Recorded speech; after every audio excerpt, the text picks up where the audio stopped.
Kamusta po mga kabihero? May biyahe po tayo ngayong araw, mag alas 5:25 na po ng umaga at nandito po na tayo sa tapat ng Luneta. So bali, overnight trip po tayo doon po sa Quest Adventure Camp. Ayan, Quest Adventure Camp na naman po tayo. So titingnan natin kung ano pa bang bahagi ng Quest Adventure Camp ang pwede nating ma-explore para maihatid po sa inyo sa araw na ito mga kabiyero. Bali, 3 bus po kami, kaya lang magkakaiba po yung branch ng MACDO na kanilang pagre-reportan. Iba rin po yung sa amin ni Gabs. So kasama na naman natin si Gabs.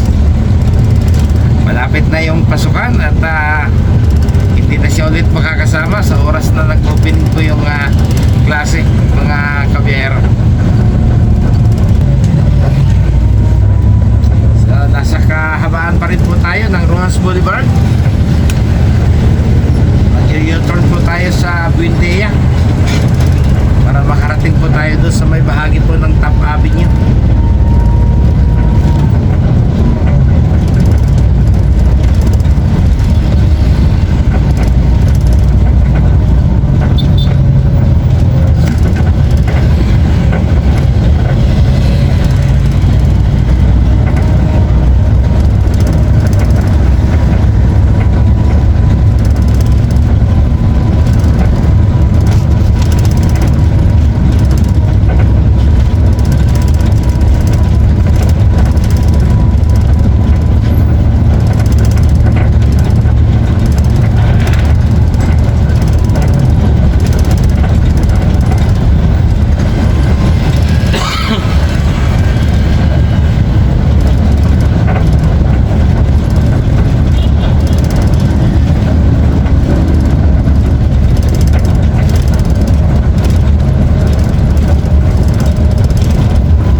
Wala pa pong alas 6 ng umaga, medyo may karamihan po yung mga sasakyan. Ang problema, dagdag pa ho dito sa gawing kanan po ng Rojas Boulevard ay nagkakaroon po ng reblocking. So nagsasaayos po ng kalsada, lalo na po dito sa mula sa Quirino, kanto ng Quirino hanggang doon po sa may kanto ng Vito Cruz sa may PICC mga kabiyahero.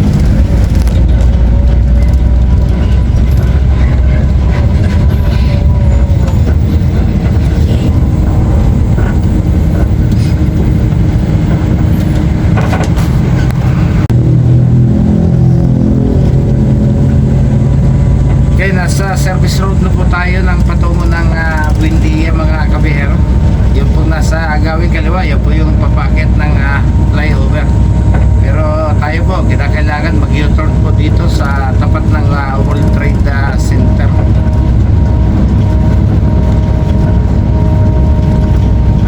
Daanan po muna tayo rito. So, ito po yung patungo ng Macapagal Avenue. Tapos mag-u-turn po tayo.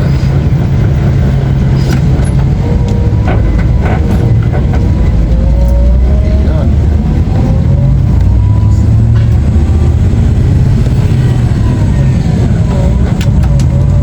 Dito po tayo mag-u-turn.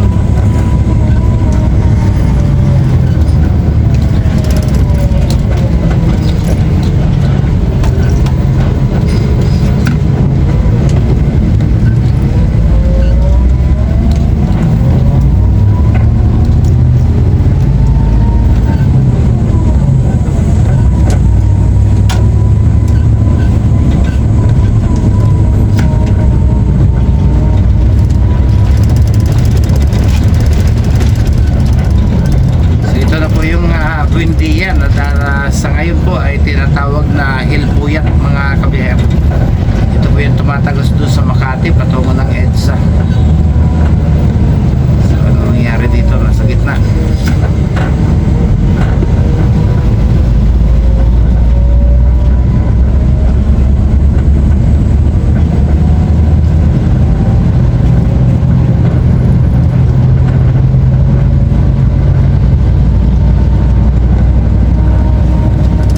Google Map po tayo kanina, yung posisyon po ng McDonald ay nasa kanto ng Donada. Pagitan po siya ng Liberesa at saka Top Avenue mga kabiyero.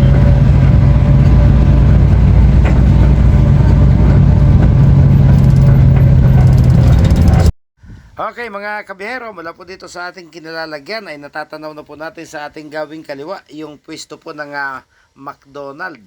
So ang mangyayari, tatawid po tayo ng Top Avenue at maghahanap po tayo ng pwedeng kung saan mag-U-turn para marating po natin yung pwesto po ng McDonald kung saan ay naroroon po yung ating mga pasahero. Yung po yung ating magiging meeting place mga kabiyero. So dahil nakakawalong minuto na rin po tayo, pansamantala po ay muling ako'y magpapaalam sa inyo at maraming salamat po sa pagsama nyo sa biyahe kong ito. At bukas, sisikapin po nating makapaghatid sa inyo ng iba pa pong pwede nating maibahagi sa inyo kung ano po yung ating mga gagawin o ano yung ating makikita pagdating po natin doon sa Cuesta Adventure Camp mga kabihero. Salamat!